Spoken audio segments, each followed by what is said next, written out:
Hey guys, welcome back to commerce journal. आज की इस वीडियो में मैं आपको बताने वाली हूँ कि अगर आपने जीएसटी का नया रजिस्ट्रेशन नंबर ले लिया है, उसके बाद जीएसटी का जो सर्टिफिकेट है वो आपको पोर्टल पे कहाँ देखने को मिलेगा, और अगर आपको सर्टिफिकेट डाउनलोड करना है तो आप कैसे सर्टिफिकेट को डाउनलोड करेंगे।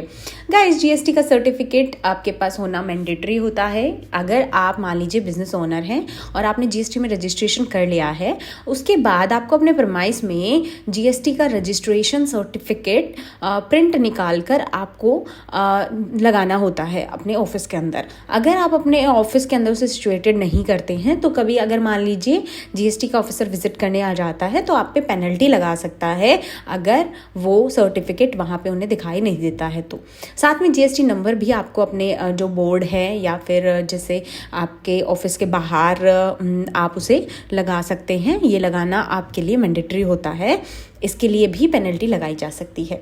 तो जीएसटी का सर्टिफिकेट हम देख लेते हैं, और साथ में जीएसटी का जो 3 पेजेस का सर्टिफिकेट होता है वो आपके बिजनेस के बैंक अकाउंट ओपन करने में भी आपकी हेल्प करता है। तो चलिए चलते हैं जीएसटी के पोर्टल पे। हम यहाँ पे आ गए हैं जीएसटी के पोर्टल पे। जीएसटी के पोर्टल पे आने के बाद मुझे यहाँ पे जाना है सर्विसेज पे। सर्विसेज पे जाने के बाद यहाँ पे यूज़र सर्विसेज पे मैं जाऊँगी। यूज़र सर्विसेज पे जाने के बाद मेरे पास ऑप्शन आ रहा है व्यू एंड डाउनलोड सर्टिफिकेट्स का। मुझे इस पर क्लिक करना है।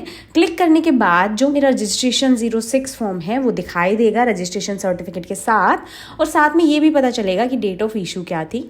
मुझे क्या करना है, जस्ट डाउनलोड पे क्लिक कर देना है। डाउनलोड पे क्लिक करने के बाद मेरा पीडीएफ में जो सर्टिफिकेट है 3 पेजेस का वो डाउनलोड हो जाएगा। ये देखिए यहाँ पे आपको सर्टिफिकेट जो है वो शो कर रहा है। इस सर्टिफिकेट में आपका जो पेज नंबर 1 होता है ये आपको प्रिंट करके अपने प्रीमाइस में लगाना होता है। इसमें लीगल नेम होता है, ट्रेड नेम होता है, आपका कॉन्स्टिट्यूशन होता है बिज़नेस का, और आपका जो प्रिंसिपल प्लेस है बिज़नेस का एड्रेस वगैरह, end date of validity, expiry date कब तक की है, ये सब कुछ आपको यहाँ पे शो होगा। देन उसके बाद आपका जो सेकंड पेज आता है वो होता है एनेक्सर ए, जिसके अंदर जीएसटी नंबर, आपका लीगल नेम, आपका ट्रेड नेम और एडिशनल प्लेस ऑफ बिजनेस भी इसमें ऐड ऑन होते हैं। थर्ड पेज आपका एनेक्सर बी होता है। इसके अंदर आपकी डिटेल ऑफ प्रोप्राइटर होती है, आपके जो डेजिग्नेशन है, आपका स्टेट है, यानी कि जो प्रोप्राइटर होता है उसकी इन्फॉर्मेशन इसके अंदर होती है। तीनों ही पेज के प्रिंट आउट आपके लिए निकालना नेसेसरी है। तीनों ही आपके लिए सर्टिफिकेट के पेजेस इंपॉर्टेंट है। आपको तीनों पेजेस, अगर आपको बैंक अकाउंट ओपन करना है तो तीनों पेजेस आपको ले जाने होंगे बैंक में और सबमिट कराने होते हैं। अगर मान लीजिए आपको इनका प्रिंट निकालना है तो आप फर्स्ट पेज का प्रिंट निकाल कर अपने प्रीमाइस में लगा सकते हैं। सो गाइज, ये सर्टिफिकेट आपको यहाँ से मिलेगा, ये मैंने आपको बता दिया है। अगर मान लीजिए आप बैंक अकाउंट की डिटेल भी ऐड करना चाहते हैं, या फिर आपका जो रजिस्ट्रेशन है ये आपने कर लिया है, बैंक अकाउंट डिटेल भी ऐड कर लिया है, तो उसके बाद आपको अपने रिटर्न का ऑप्ट करना है, मंथली और क्वार्टरली, कि आप मंथली फाइल करेंगे या क्वार्टरली फाइल करेंगे। रजिस्ट्रेशन सर्टिफिकेट से एक और बेनिफिट आपको मिल जाता है। अगर आप ऑनलाइन बिजनेस करना चाहते हैं जैसे अमेज़ोन के थ्रू, फ्लिपकार्ट के थ्रू, तो वहाँ भी आप अपना जो सर्टिफिकेट है वो दिखा के और बिजनेस स्टार्ट कर सकते हैं।